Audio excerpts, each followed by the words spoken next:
Hello. Welcome to the Hummel Show. Just now getting started. Happy Friday. I need this Friday more than I usually do. I feel pretty drained, but also somewhat rested. I've been sleeping well, which is good. Unusual, but good. Not that I sleep poorly. Thankfully, I can sleep, and because my body is still sensitive to things like Xanax, in the event that I do need some help, I'm able to get it, which I like. And, you know, Xanax single-handedly really, I mean, I talk a lot of shit on Big Pharma. Not a fan, just in general. But sometimes it makes some great products, and you gotta give credit where credit is due. So it's a nice tool to have in my back pocket. I was planning this big cherry popping of Ambien, but after speaking with Brian from Philly, he kind of freaked me out about it.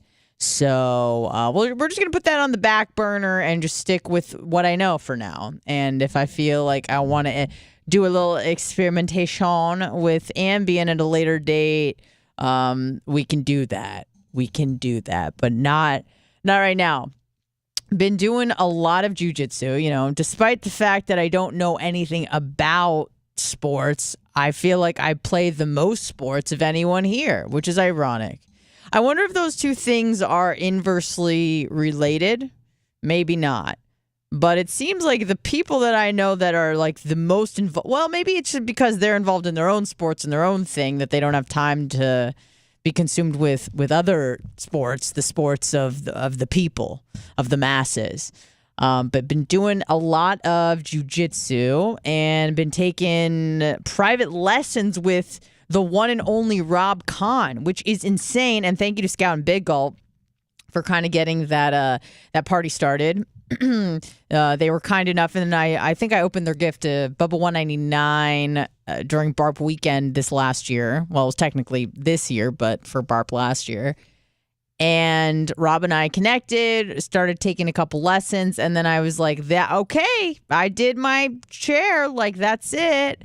I certainly can't afford you properly for what you truly are worth. And I'm like, cool, I got my 2 lessons, great. And Rob was like, no, what are you talking about? And I'm like, I can't afford what, I don't even want to ask what you charge per hour, but I assume it's not something that I can afford on a bi-weekly basis. And he's like, oh no, you're Bubba Army, it's all good. I'm like, what the fuck? So I've been meeting with Rob, and it's probably about, we do 50% jujitsu, 50% talk about life, liberty, and the Bubba Army. So we have a lot in common, which is nice. He's a half breed. He's a half Jew, but was raised, I think, Jewish, and also is an atheist. So I'm like, well, what do you know? Well, that's fantastic. So he loves hearing about Bubba and the Bubba Army and what's going on, and hopefully we can get him on the show soon, because not only is he just one of the best in the game and just revered at my gym as, you know, the granddad of the whole gym, because Matt got his black belt through Rob Kahn, who was, I think, the first American to get his black belt through a Gracie. So legacy means something in jiu-jitsu, which is nice. It's nice to be a part of something that still values tradition and respect, and there's a hierarchy, but not based on anything other than time spent, reps, and skill and commitment. So it's nice to be a part of something, and I feel like, and maybe I said this before, but I haven't found anything that, and I am an atheist and I'll probably always be one, and if I'm not, I'm probably not of sound mind. I've lost my marbles. But when you leave something like a church, and it wasn't a horrible experience, like for me, I had a great time at synagogue. It was great. I felt a sense of community that you really just don't get anywhere else. You know, you're just not going to get that same vibe from like a book club or CrossFit. Maybe, I don't know. It just your shared values are something that's hard to kind of. Oh shit! Brian from Philly, $20 on the super chat. Thank you so much. it's hard. That's the one thing that like religion's got on everything else is this sense of community that's hard to replicate to the core. Like maybe like you meet up with the girls for brunch, or you meet the book club, or my dad's in a ukulele club. You don't really get that deep sense of community like you do from religion. And I know this because I was raised in a religious, I say that like it was like diet religion. It really wasn't forced down my throat, but I rebelled like it did. It was weird. I was just like, this is all a lie. And I'd like, all right, don't go anymore or whatever. So I really haven't found anything that resembles the community that you feel when you're a part of something like a church or a synagogue or something like that. But I gotta say, this is pretty close. It's pretty close, jiu-jitsu. I like the fact that it's family oriented, even though I don't have one. I have a family, but I don't have the children.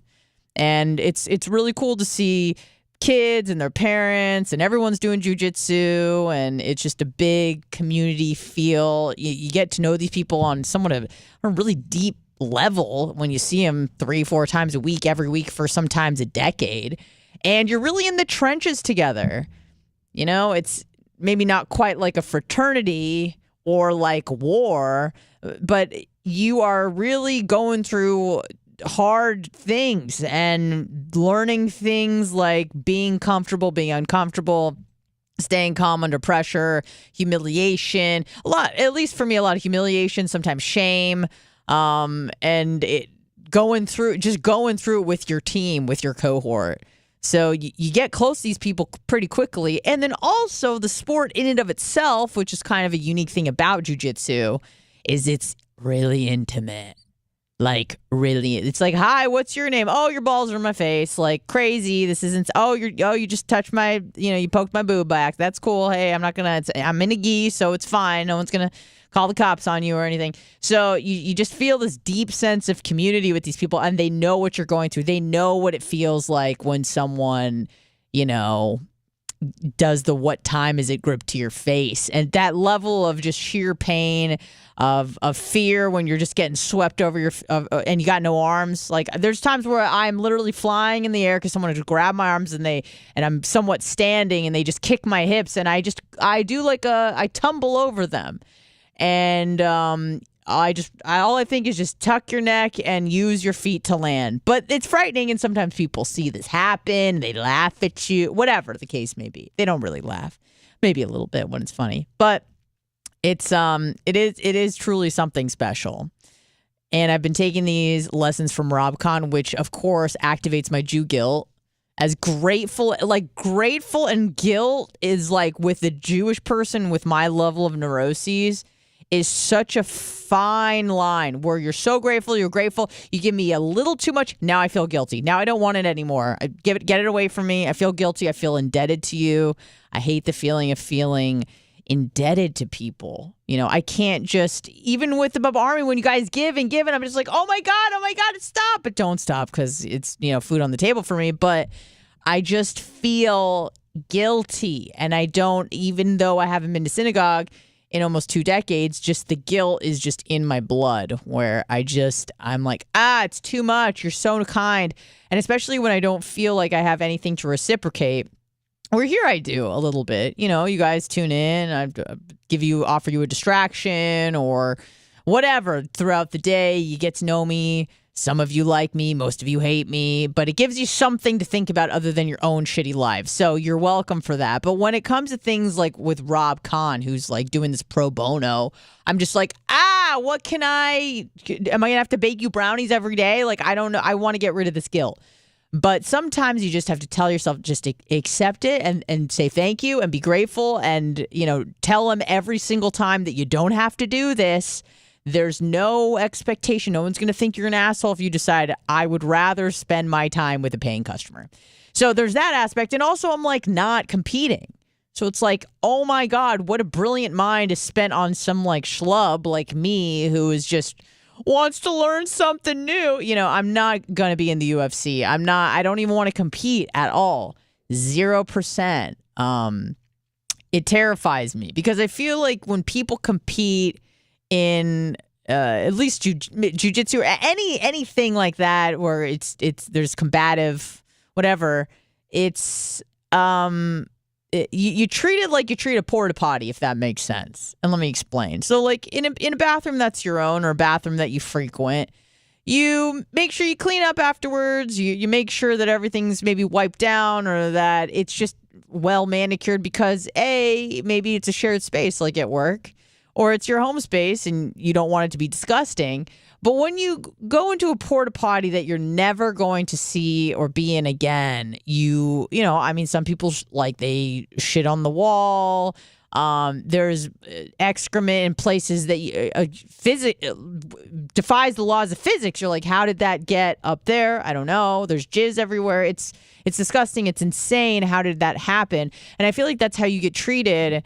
And again, I don't know this for a fact because I have never done a jiu-jitsu competition, but I imagine that when you don't have to train, like if I were to hurt somebody in my class, I have to see them every day coming in with a sling or knowing they're not there because I hurt them doing something dumb. But in a jiu-jitsu match, you rarely compete against people from your own gym. So you can just treat that other person like a porta potty, just fucking break their arm, not go slow, just be an asshole.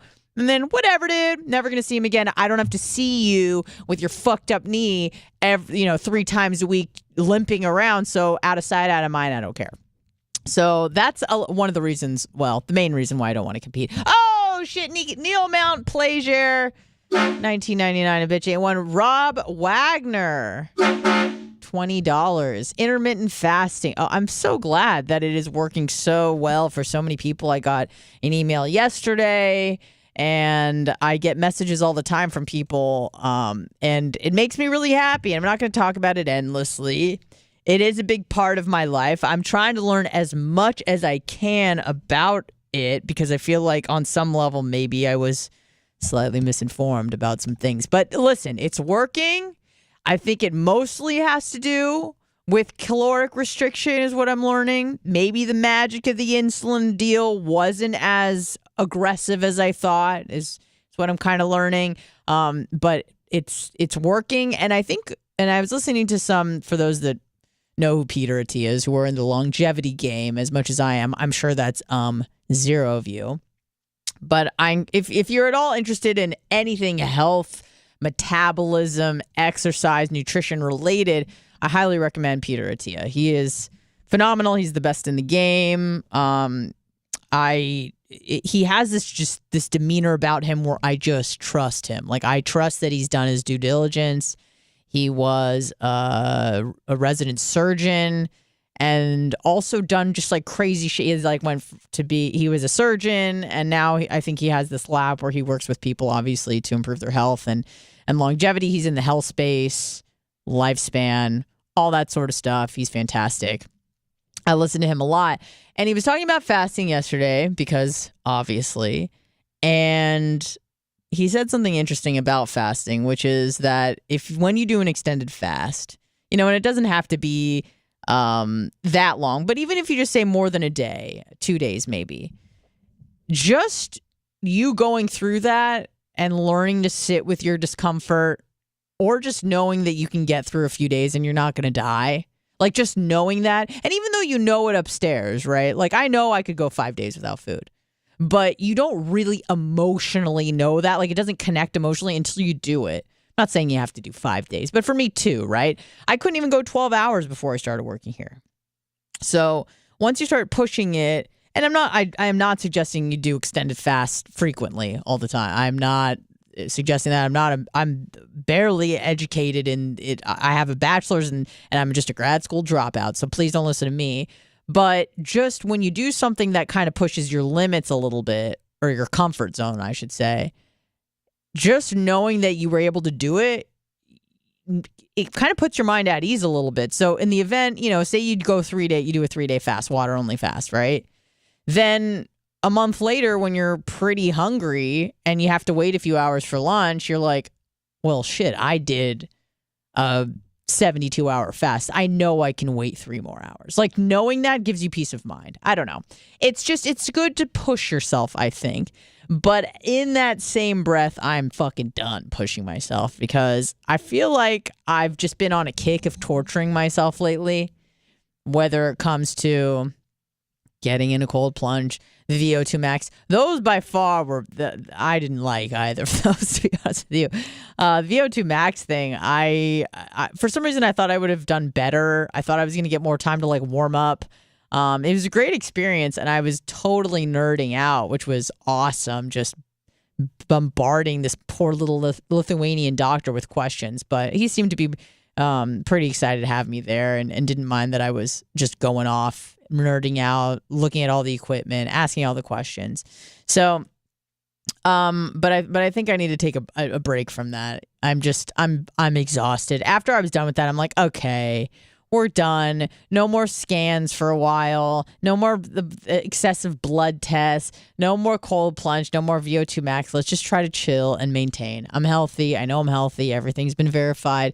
And I can just kind of sit and chill a little bit. 813-90 Bubba if you'd like to call in and contribute to the conversation. There was a moment yesterday where I was watching. It wasn't even a kid's class, but I was waiting for Rob to start the private, and there's like at GTS, Gracie Tampa South, they offer like it's not like daycare, but kind of like after school program. You see a bunch of kids in their school uniforms, and they are just fucking going wild, just running around. They have balls. They're just on the mats, just like up and down, up and down, up and down, going crazy. There are probably about 30 of them. And they're playing music. They got balls. It's funny because even at such a young age, and I like observing people. I think people are pretty interesting, even little people, little humans. And you just see the girls, and they're doing stuff that's different from the boys.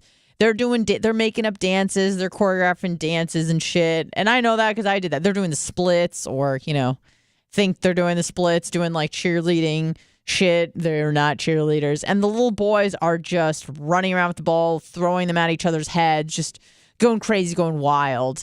And I'm just like, wow, this is just a sight to be seen. And then the Baha Men song came on, Who Let the Dogs Out. And which was funny because it just started, like the song just started. And I'm like, no way these kids know this song. And immediately 30 kids just started barking. They were just, arf, arf, arf. Like before the song even got to the part where they bark, they were barking. And I was like, wow, okay, well, that's cool that this song is still relevant, even with Gen, I don't know, iPhone 12. I don't know what they're 5 years old, but they know the fucking song. They've heard it before. They started barking. And I'm just sitting there and I'm so entertained. Like I wasn't even like looking at my phone. I was so engaged in what these kids were doing, and I'm looking at like the power dynamic. Like, how is this all unfolding? Like, kids are pretty good. There's pretty good insight into, they've been socialized somewhat, obviously, because they go to school and they have friends, but they're like a more truer sense of what it means to be a human is. Like, you look at a little kid, and the younger they are, the better, it seems. You look at a 2-year-old, they're like, they don't want to use utensils. They don't think about other people. They're thinking about number one, and number one, they mine, give it to me, move, like just demanding, kind of shitty. And Kevin O'Keefe, what's going on, man? 1999. Thank you so much on the super chat. Very much appreciate it. Don't make me feel too grateful. I will feel guilty. But I was watching these kids play, just barking this song, and there was like this bigger kid, one of the older ones, and by older I mean like maybe 8 or 9, and he's lying on the ground doing snow angels on the mat.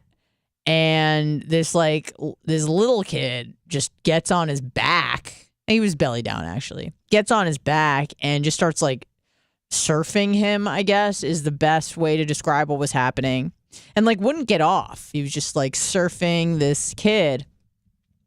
And not that it mattered to me, but because of how I've been socialized, especially in the last fucking couple of years, is like the big kid on the bottom was a white kid, and the kid that jumped on his back was a little black kid. He was maybe like 4.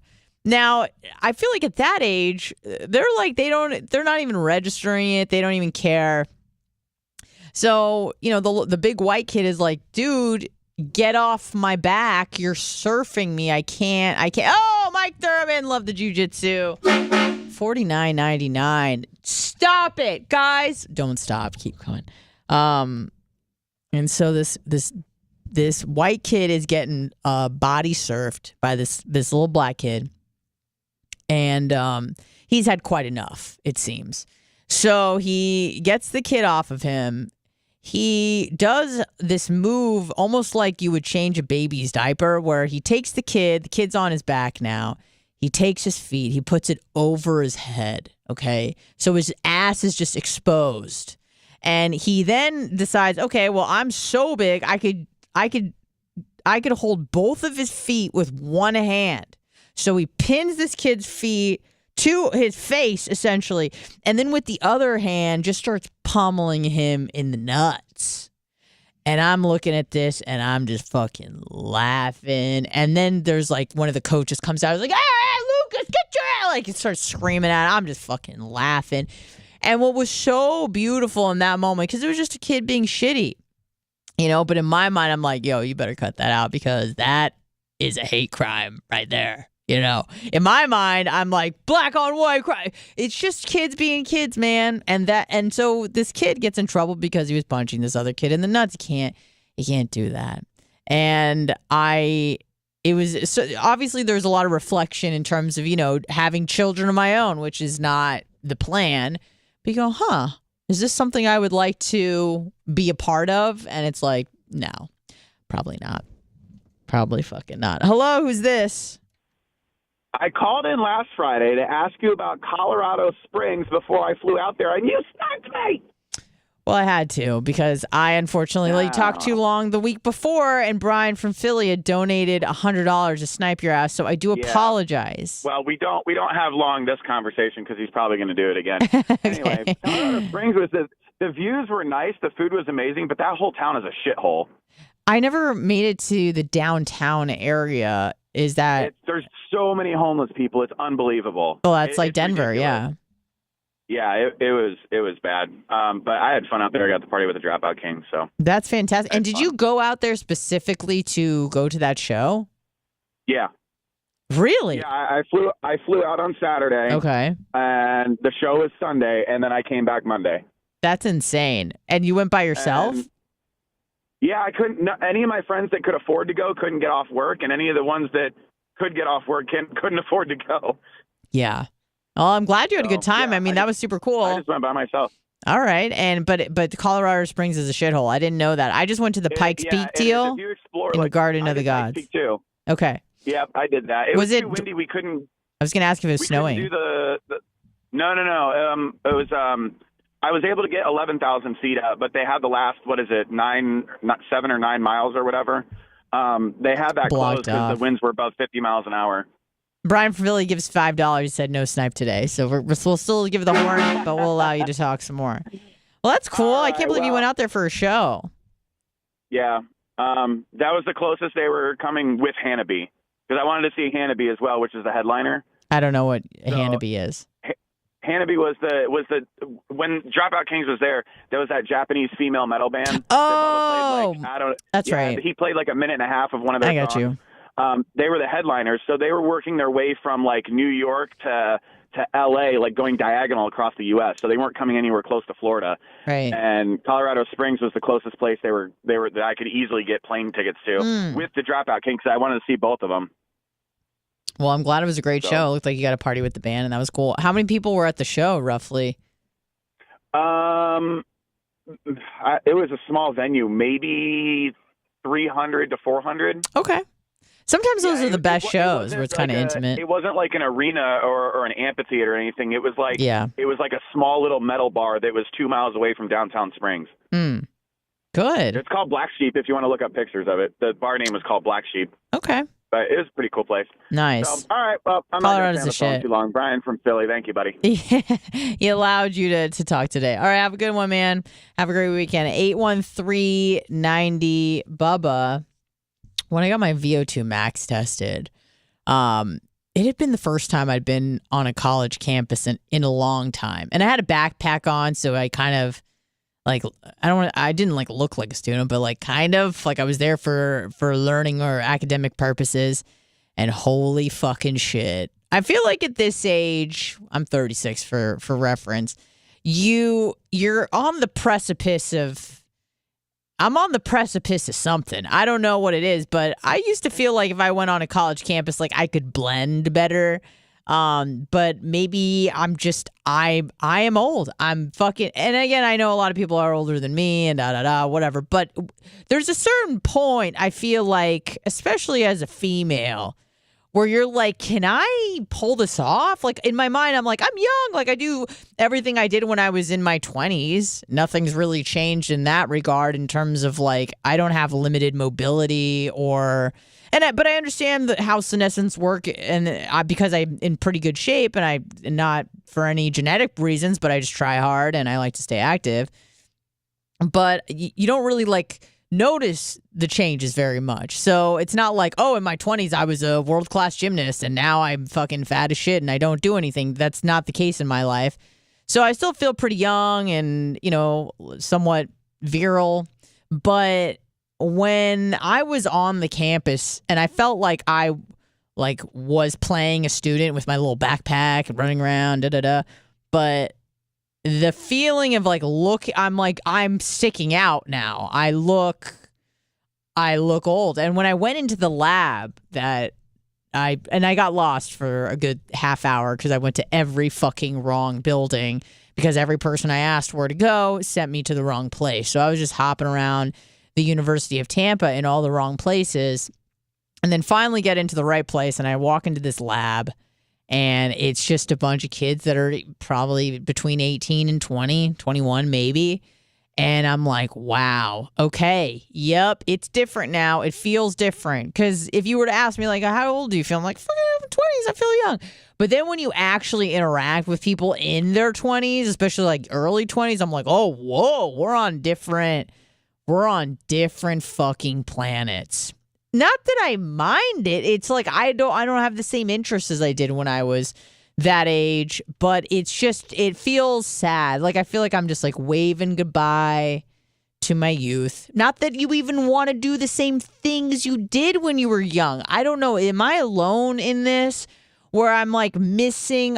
I feel like I often, and it's been more and more frequent lately, where I'm like really reminiscing, and maybe it's because I've entered a different time in my life where it very much resembles someone that is, dare I say, middle-aged. Live in the suburb. Well, lately I've been living in a penthouse condo, but I typically live in the burbs. I don't go out to bars hardly ever unless it's brunch, and even then I'm like, I'd rather just fucking be at someone's house hanging out, getting drunk there. So obviously my interests are changing, but it's like I miss like loving something that much. And I don't mean like a person or anything, but I used to like so look forward. Maybe like how you people listening love the football games, like the level of excitement that you get prior to watching your favorite team play whatever game.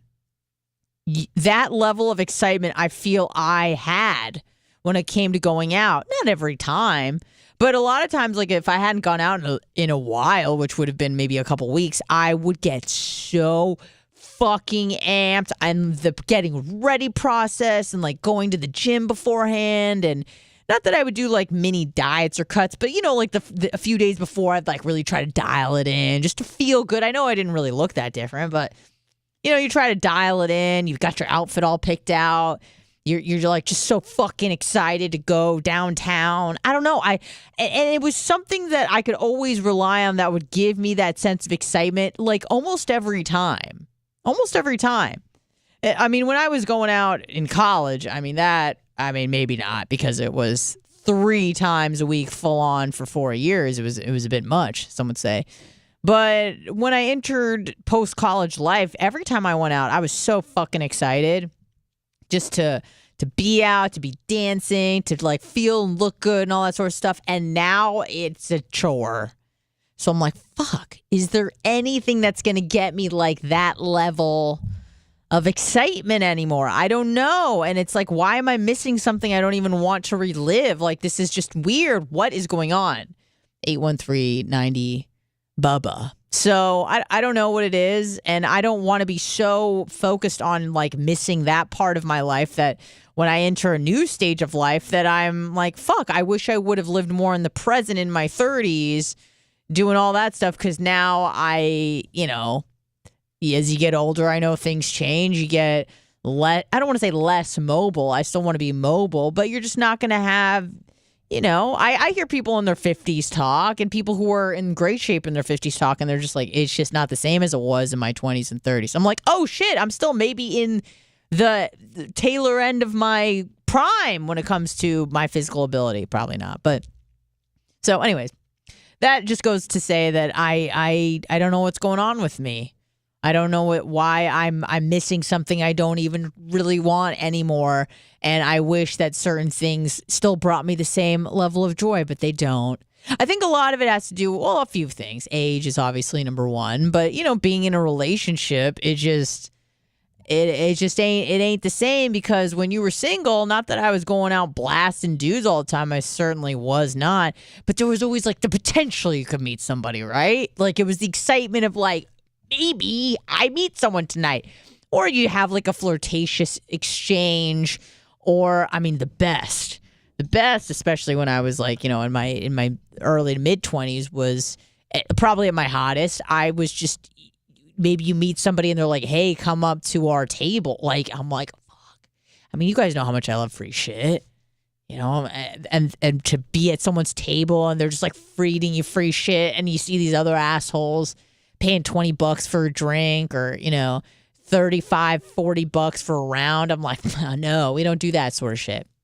So I don't know, just a different phase of life, but I've been thinking about it a lot lately, and it is kind of odd when you're in Walgreens maybe, and a song comes on that used to be like like Lil Jon comes on, something comes on, maybe the Black Eyed Peas. I'm like, man, I just get like go out to this song, get fucking wild to this song, and now it's like adult contemporary. I'm like, what the fuck is why is Lil Jon like background, Magic 94.9 shit? I don't want it to be like that. I want these to be the hits, but they're not the hits. Now they're the oldies, and that makes me sad.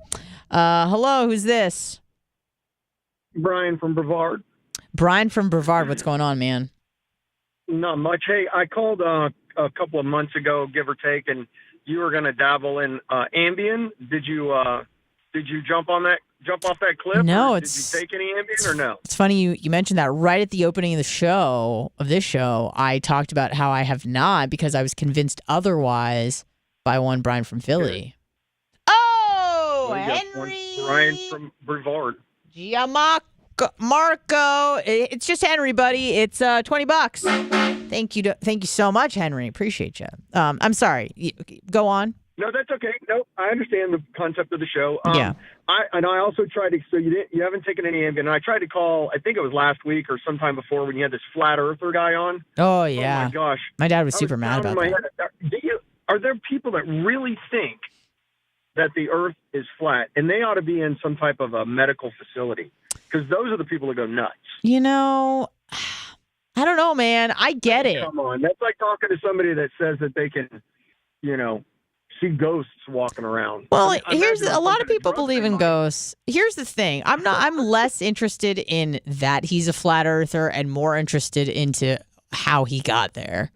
My dad got real mad. He's like, get this guy out. My dad is Bubba. Get this guy off the air, this fucking asshole. I'm like, Dad, we have this conversation all the time about just letting people talk, even if you don't agree with them or you think they're fucking crazy.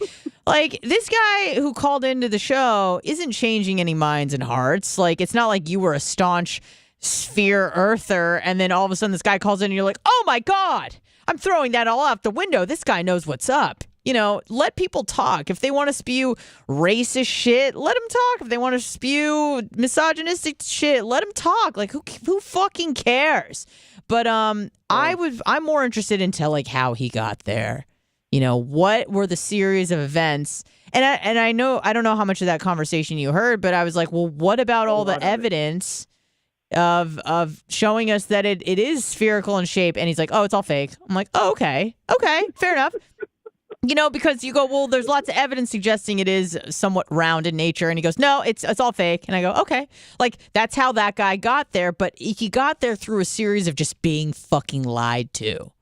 It's the same trauma you bring to a new relationship where, you know what I mean? Like you've been lied to, cheated on, and lied to, and abandoned by your partner. So when you try to go out and date, you just assume everyone's lying and cheating on you, and it fucks with your mind. And it's the same sort of thing with the government, where you just been lied to and lied to and lied to and cheated on, and then you come to the next relationship and you're kind of fucked up a little bit. Can't blame that guy for believing in the flat Earth. I would love to be a fly on the wall at one of their conventions, because I know he was telling you like some website to go to, and they all talk, they all get together, and you don't even have to be a fly on the wall. You can just fucking go. No way. You'd have to pay for it. I want to go without being secretive. So Brian Philly, $5. Flat Earthers are great in bed, he says. Amazing. That's all good. I got to go through a checkpoint at the Space Center. I got to go. Oh, shit. Yourself. Okay, thank you. All right. Appreciate you. Bye-bye. Yeah. I am fascinated, but when people... Listen, I love a good conspiracy theory. I sure do. But sometimes... Like, I think Carlos Mandingo gave me, there was a snide remark, and fair enough, but he called in about the vaccines being activated by that alarm that went off on Wednesday at 2:20 p.m. By the way, it was a little early. But he was like, oh, it's going to activate the trononine in the I was like, what? And here's the thing, like, maybe I shouldn't scoff at that. It seemed a bit silly. But again, when you've just been lied to over and over and over again by the powers that be, by your family, by whoever, you feel like you can't trust anybody or anything. But then it's like also that you can't just default to, worst case scenario, oh, Oprah caused the fires in Maui. I feel like that one doesn't necessarily mean the other, but because it's like you got 2 points, right? You got the event that happened, and you got you got the event that happened. You got maybe like the outcome, whatever. A bunch of rich people, the land goes back to the state or whatever. So you just you start, putting in the data points of like, oh, the fire, the alarm was purposely not on. It was planted. It was arson. It was plant. You just start putting the data points in there so that you can come up with a theory of, or not even a theory, but your idea of the truth of what happened, which is the conspiracy. Conspiracy. Sometimes there's conspiracy facts. Just because it's a conspiracy doesn't mean it's false, but it's just that there was like some conspiratorial elements involved where the story that came out isn't actually what happened. So for me, I don't believe anything really 100%. Like with intermittent fasting, even if I see it's fucking working, I'm like, that's a lot of evidence, but maybe I'm wrong. Maybe there's something in the air. I don't know. I'm always just leave the door cracked open in the event that I'm wrong, or that my knowledge gets updated, or I learn more information. And that way I'm really not married to any ideas. And I think that's a healthy way to kind of go through life when it comes to most, if anything. Usually when I'm in a debate with someone, like a heated debate with someone on the air, for added value, I might really go in hard. Like I know what the fuck 100%, but I don't. You never do, and when people talk about, oh, they know 100% man landed on the moon. It's like, no, you don't. Were you there? No. I'm to the point where I don't think it happened. I think it was somewhat staged as a product of the space race with the Russians, or the Soviets rather. But I don't know for sure. I don't think Hitler killed himself. I'm also one of those people. So I try to look at it a case by case basis of depending on what the issue's at hand. But I'm not just, there's like this pornography of like doubt where we just want to assume the worst all the time. And I think that that's also dangerous as well and can be just as dogmatic where you're just like, oh, this is what the media says. They're always wrong, 100% wrong. We have to look in the other direction, turn 180 degrees, and there's the answer. I think that's also kind of dangerous as well because you also just have this plug and play of, expectations and assumptions.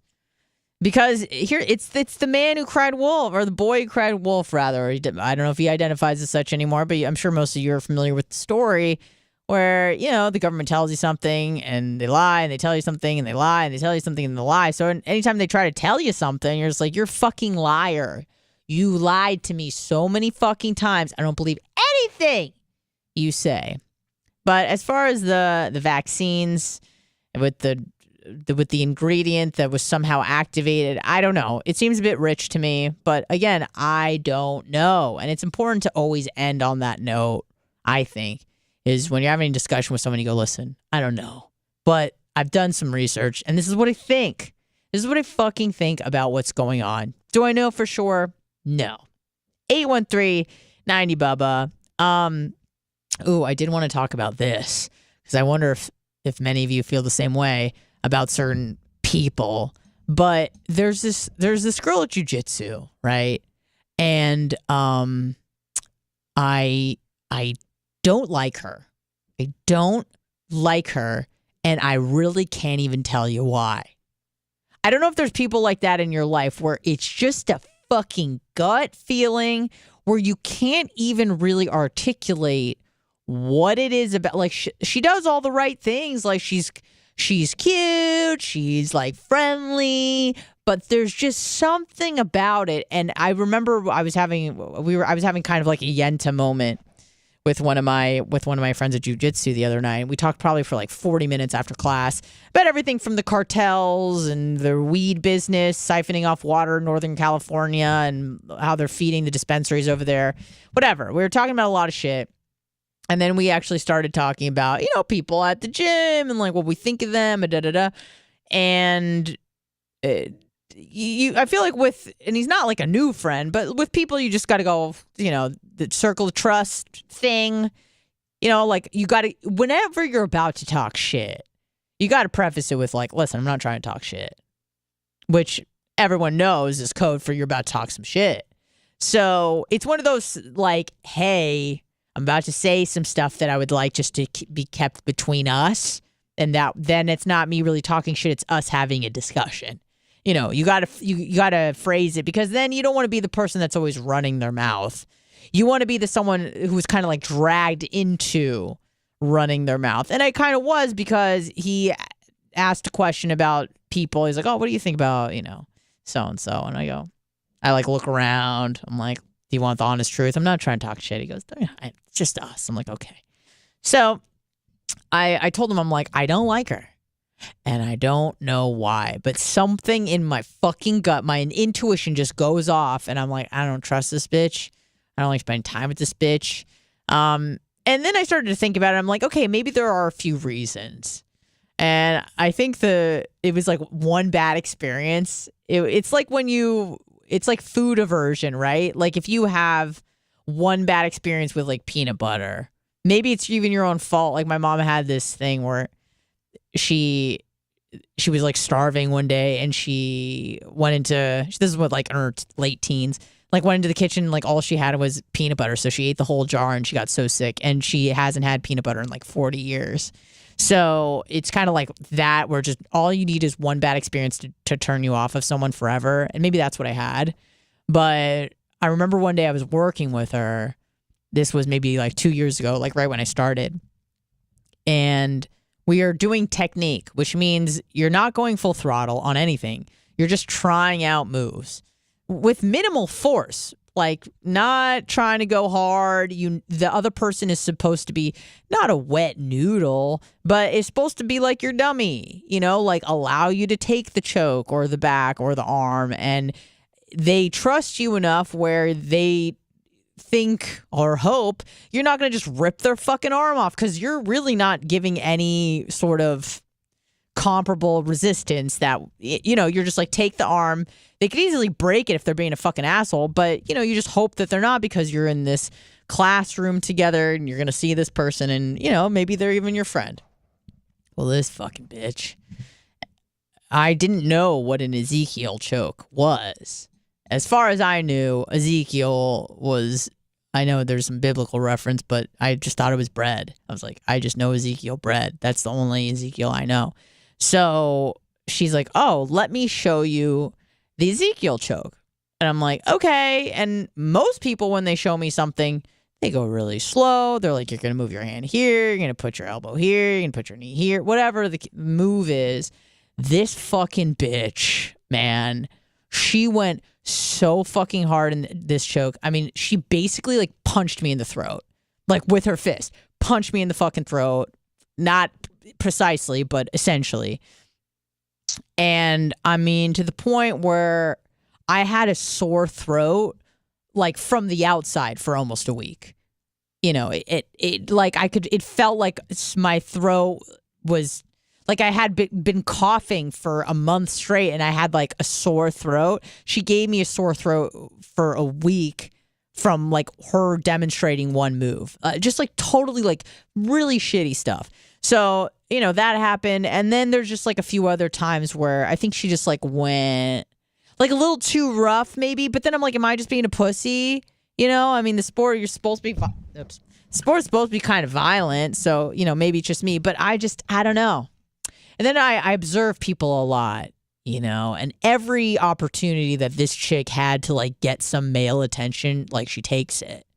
So I go, this bitch would sell out her friend to just get some dick, or I don't know. It's just a fucking feeling where I'm like, that bitch is no good. So it's really funny because, and then there were times where I'd always say hello to her and she'd like kind of brush me off or whatever. Maybe I do have a lot of reasons, but it's been so long that I like kind of forgot about it. But all I know is like every time I go in there and I see her, I ignore her unless she comes up to me, and then I'm like always like nice. But she will, I would try to talk to her or something and she would just kind of like brush me off or like not really acknowledge me. And I'm like, all right, cool. But now she's super friendly to me all the time. So I don't know. I don't know what her deal is, but I'm wondering if any of you have ever just like not liked someone. You're like, I just don't know why. I just don't fucking trust you. There's like a sixth sense. Something's coming up.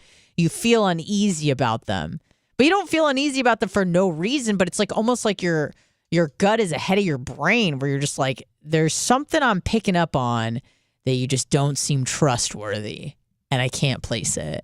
Call in, let me know. 813-90-BUBBA. Hello, who's this? Hummel, it's Joe the Supermarket. What's up, Joe the Supermarket? The show would not be complete until you call in, so thank you so much. Thank you so much. And I want to basically just sum up the whole week of brilliance and wisdom and fun and laughs and smiles all delivered by please. you. One oh, my simple God. phrase. Wow. Yes. My coochie pink, my booty hole brown. My coochie pink, my booty hole brown. Yes. Prophetic. Now, let me ask you, are you actually going to do that parody or not? Is that just conjecture? I didn't know how serious they were. I mean, I didn't know if I had to do a parody. I was just planning on, I'm happy to perform the song in its entirety, just as karaoke style.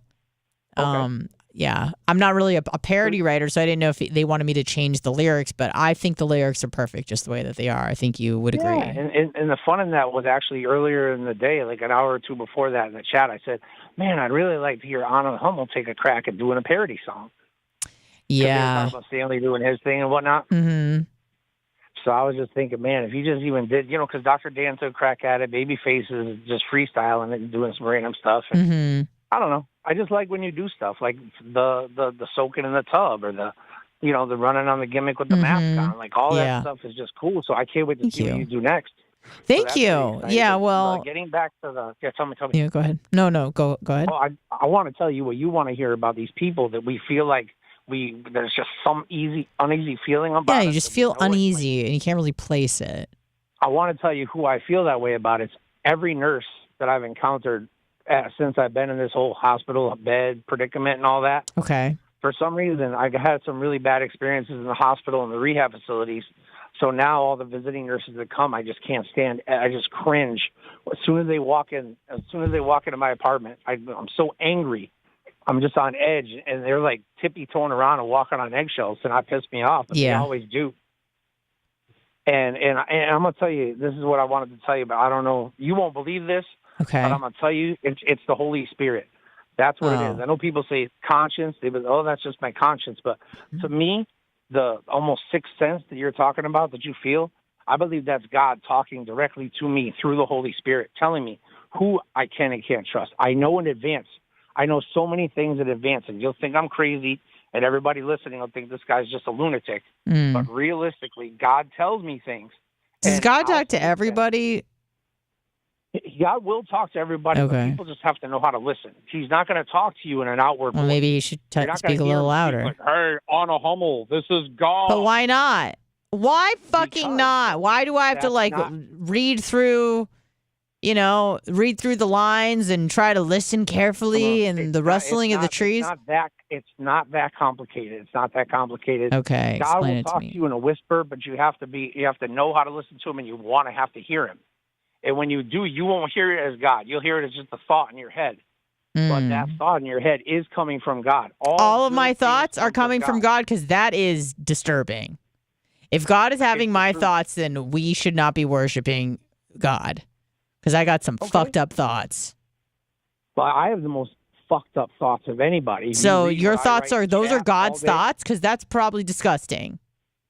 Unfortunately, if God wants to use people how he wants to use them, if he wants to use me to be vulgar, crazy, insane, lunatic, then that's how God's choosing to use me, and I'm not going to go against Why does God need your help to do anything if he's omnipotent, present, the other one? Well, here's the way I look at it. I believe that as people, omnipotent, excuse me. From omnipotent, omnipresent, and omniscient. There we go. We're put $2. Woo, Joe, you're crazy. That's why we love you. That's from Brian from Philly. I love Brian from Philly as well. He's so tremendous, and his photographs. He is so tremendous. He puts on Facebook. Yeah. Oh my God. Also a fellow intermittent faster. Yeah, I'm so glad you brought that up, because I had to intermittent fast for more than 24 hours over the past 2 days, because I haven't had nobody here. I had no PCA show up yesterday whatsoever. So I was here 24 hours straight myself with no food, and I did it. And it was cool. You're fine. Like y'all were saying, you don't even feel like you even want to eat after a while, but you just know you have to. Yeah. So you can start your next fast. Does that make sense? Yeah, I got you. So we're all over the road here. I don't know. I just pulled over, so that's where I'm just going to stop unless you got something for me. I thought you were going to tell me about God whispering. Oh, yeah. So he'll please. So he'll speak to you in a whisper, and if you know when to listen, I hear everything he says. I am in constant contact with God. As soon as I wake up, even when I'm sleeping, I'm still thanking him that I get 1 more hour left to sleep, or thanking him. Could anything really shake your belief in God, or do you think that you will always be a believer? Could something happen to you that could shake your belief in God? Nothing, because all the things that have already happened to me, but not just the bad. I know when I say that, oh my God, you're in the hospital, you can't walk, all this bad, you can't breathe, and all this other stuff. But let me look on the first 40, and let me look how good God has been to me, and all the amazing things. Like, for example, meeting famous people. The only famous person that I never met that I wanted to meet was Eminem. Otherwise, every other famous person that I've ever met, I've come into contact with. And you think that God is interested in and prioritizing you meeting famous people? That's on his priority list. I never even dreamt of, like, my favorite actor, Kiefer Sutherland. I never dreamt I would meet Kiefer, but when I met Kiefer, I also met Alicia Keys at the same time. That's incredible. And I now too believe in God. Woo! And I also believe in John Costica, who gave $49.99. Woo! We're making that money today, baby. Thank you, John Costica. Man, you're killing it today, Anna, huh? It's really the people. You know, I could try to take credit for it, but I will not. Okay, I will not. Much like the intermittent fasting, I just plant the seed. You guys do all the work. If you weren't here and you weren't doing it, and I was even saying it in the chat yesterday, I was saying that I know Bubba could push it to 20 because he kept thinking he was at 18.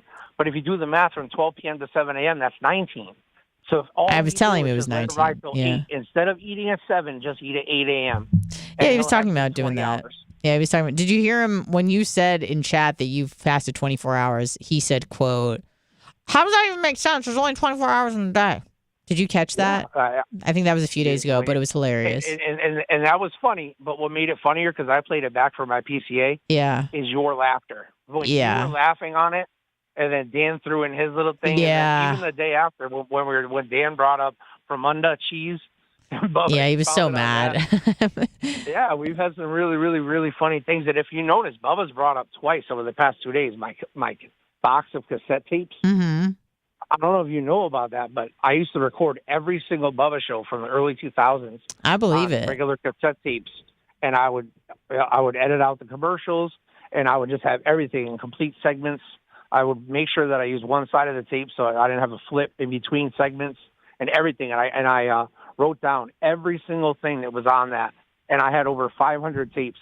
And when Bubba, after he got fired in 2004, came back in 2006, all the serious stuff and everything after that, and he wanted it. So I sent it in a giant box, and Dave Rice was the engineer at the time, and he said that he was going to put it all onto CDs and then send me back my tapes, but also send me all the CDs. And I'm still waiting, but Dave Rice moved. So Bubba actually brought him back up. I haven't heard about him in years, so that's what he's talking about when he talks about my tapes. You knew about that, right? I do now. Thank you. Cool. Well, thank you, Joe, I'm for sorry calling in. I talked so much. appreciate it. I'm glad that even though we don't see eye to eye on some things, that we still have a mutual respect for one another. You know something? You just hadn't had enough adversity in your life yet. Once you reach the ultimate level of adversity, that's when you have nowhere to turn but God. My favorite 2 words, but God. Like, what kind of adversity do I need? Does there need to be another Holocaust or something? And in the case where things end poorly, what if things don't end well? Then you go, well, that's God's will. Is that what they say? Say you get cancer, and then like I see a 5-year-old girl with leukemia, and she dies. That's God's will. That's the will of a justified and benevolent God. It seems a bit odd that he would have to put everyone through that much fucking pain. For what reason? I don't know. And I don't think you know either. Well, the only thing I can tell you from what I've been through with all the surgeries and in the hospital and all the stuff, that I am on the other side of it now. But I know you are not everyone, and some people don't make it out alive. I mean, none of us make it out alive, but you understand what I'm saying. I understand what you're saying, and I could have been dead more than one, many times I could count on one hand. Yeah. So, and I should have been. The way I was living prior in 2017, and I should have been dead then, but I didn't. I just ended up not being able to walk, and that saved my life. So I was actually just talking to somebody today about this, where if this situation I'm in may look unfortunate, but it would have been way worse if it didn't happen this way. I wouldn't be home. You know what I mean? I'd be dead or I'd be in jail, but I wouldn't be home. And you don't think that could have been happenstance or coincidence or just good luck, good fortune, but you think it is the presence I don't believe of in luck. Luck's for losers. That's what I believe in. And I will leave you with one last statement, and I just shared this with somebody, and it was so brilliant. I thought it so much because a lot of people care a lot what people think about them. Sure. Like the people that say horrible things about us in the chat and whatnot. Yeah. So if you live by people's compliments, then you'll die by people's criticisms. Is this from like Philippians 16:4 or something? No, this isn't in the Bible, but Philippians 4:6 is really awesome. But 4:13 is the one that kills. 4:13 is I can do all things through Christ who gives me strength. Bars. Yeah. That means all things, Anna. That means anything I put my mind to. If I want to get up and walk out of this bed and I want to go become world champion. And who wrote the Bible again? Some guys. The Bible is the Word of God. John 1 says, in the beginning, the Word was with God and the Word was God. Yeah. The Word was God is the key to that. Because the Word is God. God is the Word. That's why the Bible is so revered. Word. Awesome. Well, God bless. God bless. I'm still saying that, though. I love that shit. I'll say that till the day I fucking take a lick. God bless, Joe. Awesome. Appreciate ya. Bye. Bye. 81390 Bubba. Man, I kind of wish I believed in God. Things would be easier, don't you think? Just have like a blanket answer for everything. I think it brings people so much comfort. Like it is like I would not recommend being an atheist. Like would not recommend. I give maybe 1.5 stars on Yelp. Would not recommend because it does leave you with a bit of uncertainty, but kind of like circling back and kind of connecting everything, which, whether it's jujitsu or getting in a fucking cold plunge, whatever, sitting with the uncomfortable and being comfortable with the uncomfortable is something that I really value more than I did ever before in my life. So sitting and wrestling with thoughts that might be uncomfortable about not knowing the origin of life, per se, or the origin of the universe, which seems to be, there's a lot of debate and conjecture about that, and not knowing where you're going necessarily in terms of, are you going to heaven? Are you going to hell? Are you going fucking nowhere? Which is what I believe. That can be uncomfortable for people to kind of understand and swallow. And it's one of those things where I feel very comfortable talking to the camera about it. But if you come up to me and you start spewing God stuff, like even with Joe, like I'm not going to argue with you. Like I'm not changing minds and hearts at all. I know that. Kind of influenced my dad a little bit, but that was more me pushing him to listen to Christopher Hitchens, and Christopher Hitchens really did that for me. But I'm not trying to change. Like, I don't care. I'm not on a crusade. I'm not like the Jehovah's Witnesses or the Mormons. Whoever is doing the missions. Like, I'm not trying to spread the word, dude. Like, I think that people truly are oftentimes, not always, but oftentimes most people are. I mean, let's just take America, for example. Not a lot of extremism in terms of religion that ends anywhere really bad. Like even the Westboro Baptist Church, like, yeah, they're not a fan of gays and stuff, but they're not lynching them. Like they'll come out with signs. I can't even remember the last time like an evangelical crazy group was torching people's houses and slaughtering them. Like they say stuff that's not nice, but they kind of keep to themselves, Now, there's another kind of group of people that will go unnamed, but it seems like they have more of an interest in, activism, if you know what I mean, like the Charlie Hebdo kind of activism. So that's why it's important that you just stay away from all things, Muhammad and the Quran. So that's different. Where I'm like, maybe, and even like Islam in and of itself, a lot of people, they do the religion, they're fine, they're not trying to, blow anything up, whatever, that's fine, great, thank you so much.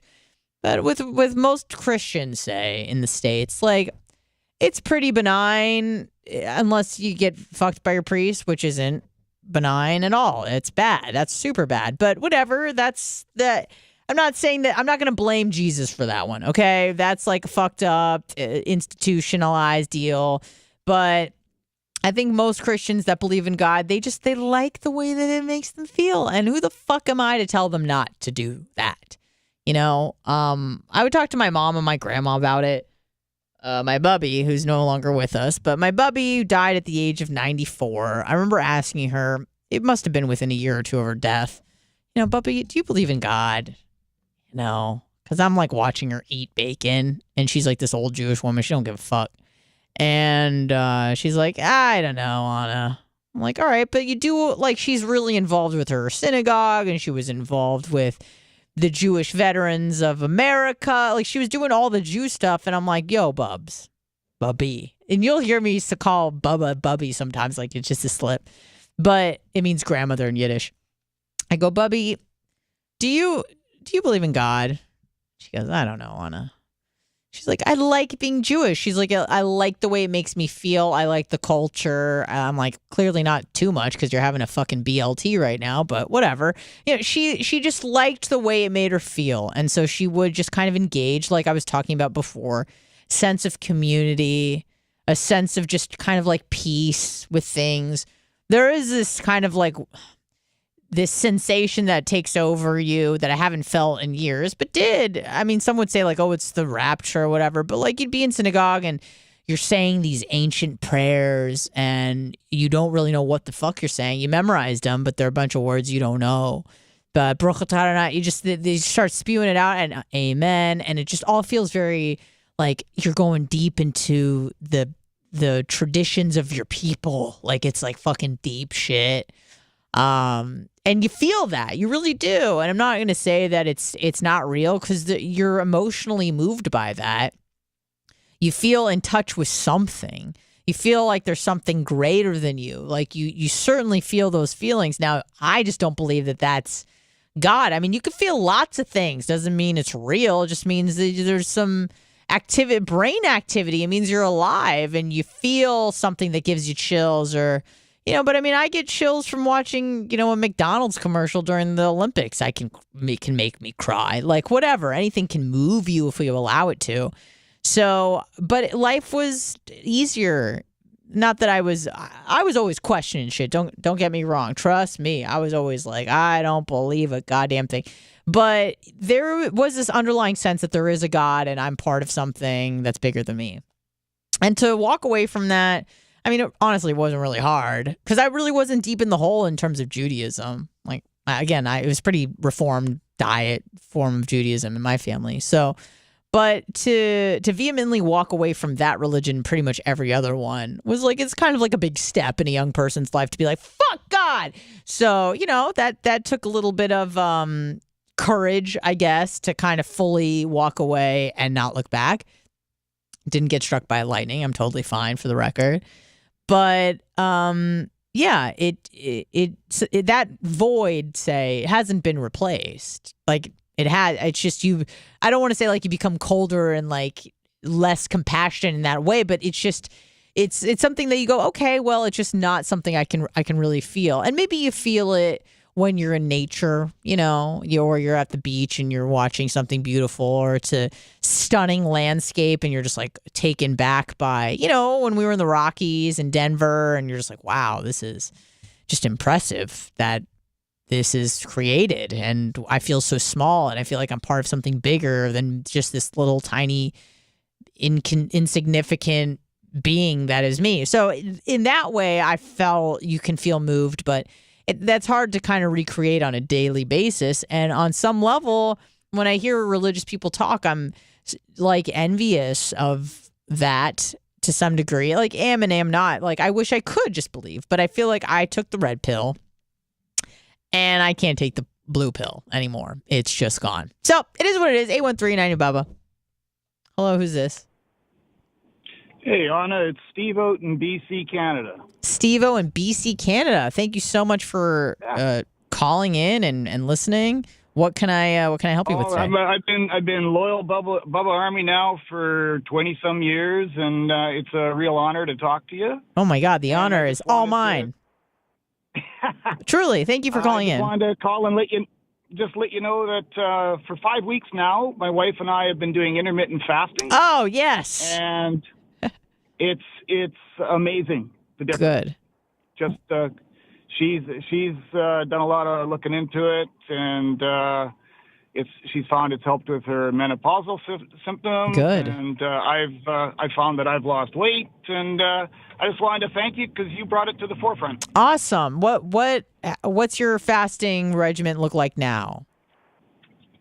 We eat dinner at 6 at night, and then I don't eat breakfast until 9:30 the next morning. Awesome. And lunch is usually 1-ish in the afternoon. We cut out all the unnecessary snacking. Oh, that's a big one, man. And that is truly a big one. That was the tough one. Yeah. Because get so habitual with having like a bowl of chips or yes. Or, so we kind of substituted, healthy things like walnuts and pistachios and the like. Yeah. Instead. Good. So, good. Excellent. No, I just you brought it up, and we started looking into it, and we were on holidays. We figured, okay, here's a good opportunity. Let's try it. Mm-hmm. And it's free. Yeah. That's my favorite thing about it. You know, besides all the success and everything, it's free 99. That's it. Yeah. It's the best. Exactly. Awesome. Thank you so much for calling in, man. Yep, go ahead. You're very welcome. You have a nice weekend, and give my best to Bliss. I will. Thank you so much for calling in, sir.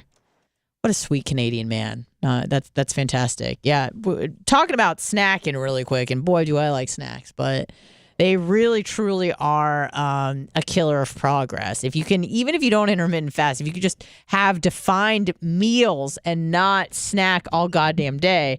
Again, this is someone who was a habitual grazer for many, many years.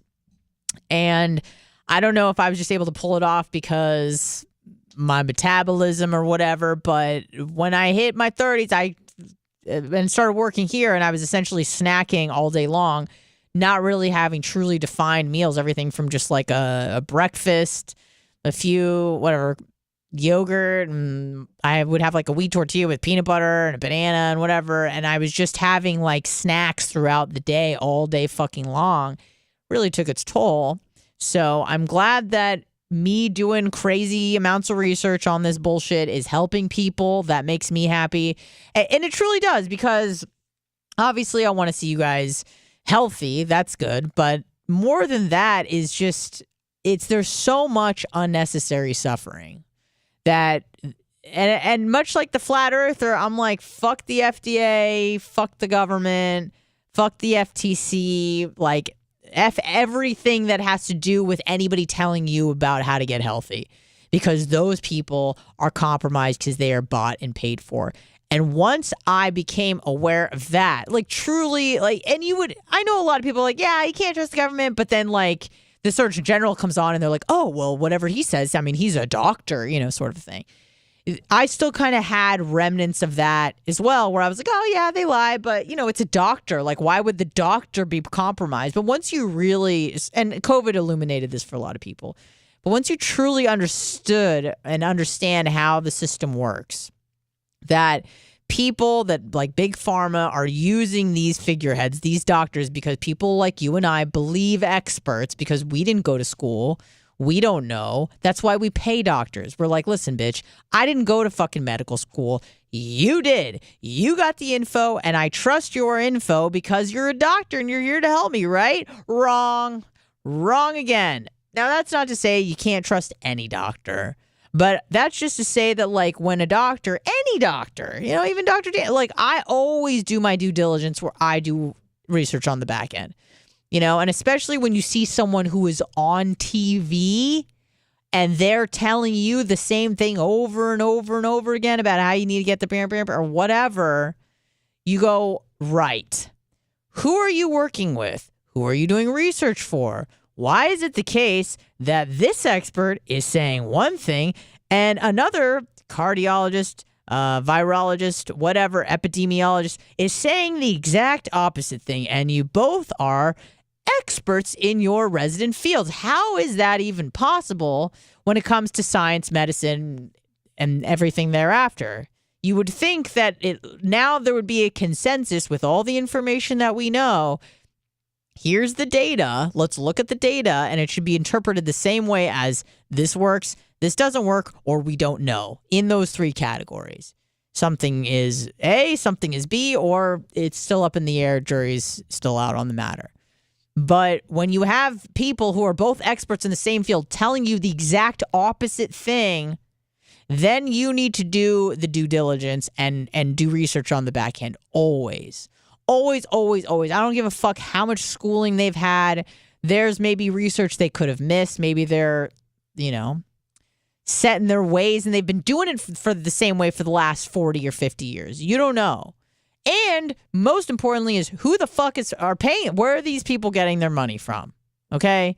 Where this person that is on TV, are they being sponsored by Pfizer? Are they working for Pfizer? It's amazing if you just dig a little bit. It all seems to illuminate itself. There was that woman that was like the resident doctor on CBS News. She was always on there, some woman, brown woman. And she was always encouraging people to get the beer. And so I'm like, let me just look this person up, see who she's worked with. Boom, Pfizer. Like, first thing, she works with Pfizer, does research for Pfizer. I'm like, of course she's saying the shit. And of course she is a doctor, so she does have the medical degree. She does have the papers. She is a bona fide doctor. She's articulate. She sounds like she knows what she's doing. And maybe to some degree she believes it. But it's like, also, that's her fucking job. You know, unfortunately, the news is kind of doubles as commercials. It's advertising for whatever the fuck you're trying to push, whatever narrative that is. And you just got to go, okay, well, what would motivate this person to say that? Is it because they're doing research all the time? Probably not. Who paid this person off? And it's funny because, like, I'm not even mad about that. Like, I'm like, fair enough, dude. Bitch got to eat. I get it. Listen, I could probably be paid off to say a few things. I'm not. You can't hate the player. You can't even really hate the game because, like, the game is to make money, to make profits. Like, we're all in that game. I don't think rich people are any more greedy than poor people. It's just they get shamed for having more. We all have a very similar brain. We all want safety and love and money and power and status. We all want those things to differing degrees, of course, and different priorities, and maybe it differs based on where you are in your life and your age and your sex and your not sex and your non-binary, whatever. It differs, but at the end of the day, we all want Mike Thurman to give $19.99. He did. Woo! Thank you so much. We all want the same sorts of things. So I can't shame rich people for being rich or being greedy because I'm greedy too. You know, no one is really turning down free money. Like, everyone just likes to blame the rich people as if they stole that money from other people. Like, some did. Don't get me wrong. Some did. Some lied, cheated, did. But I don't even get mad at, like, old money versus new money. Like, self-made versus you come from an affluent family. Like, fucking whatever, man. I'm not going to be any more mad at the trust fund kid or the self-made entrepreneur, the Gary Vee. I'm not going to be mad. It's just life isn't fair, and get over it, I guess. So I don't blame other people for my problems, but also I feel like I've been so much more self-reliant in terms of just like what I know or what I think I know or the opinions that I have about certain things. It's like, okay, yeah, I know you're a physicist and we're talking about physics, and yeah, I know you're a doctor and we're talking about medical shit. But, like, let me try to get a bearing and see what's actually out there. Because when you go to a doctor, I mean, you're getting an opinion, essentially. And that's why you'll hear people say, well, I want to get a second opinion. It's like, okay, you'll get a second opinion when it comes to other things. But when it comes to maybe the bam, you're like, oh, well, my doctor knows. It's like, no, that's an opinion. Go get another opinion. So I like to collect opinions, essentially, from resident experts and kind of just make my own decision that way. And at the end of the day, that may not even be the right decision, but at least it was my decision, if that makes sense. If that makes any sense at all. All right, that's enough rambling for today. You might get a surprise broadcast from the Bubba the Love Sponge himself later. I'm not sure if that's going to happen. He may get caught up. He might get caught up in some Ambien or something. Who knows? A grader may arise in front of him that he needs to get on. But he may come back and try to make some shmoney and give you some extra content because he's not going to be here next Friday. I'll be hosting the show. And I'll be doing this show. So you're going to hear a lot of me. I'm sure that makes most of you very upset, and I don't blame you. But that is all for today and for this week. I love you guys. Thank you so much for listening, tuning in, and all those that contributed. I don't want to miss anybody. Mike Thurman, John Kostika, Brian from Philly. I need to go through this list. I feel that Henry. We got it all. Tease from last week. John Kostika, Brian from Philly. I think I said most of these. More Brian from Philly. Henry Giamarco. Mike Thurman. Kevin O'Keefe. Rob Wagner. Neil Mount Plaisir. Brian from Philly. I think I got everybody. All right. Thank you so much. Have a fantastic weekend. We'll see you on Monday. God bless.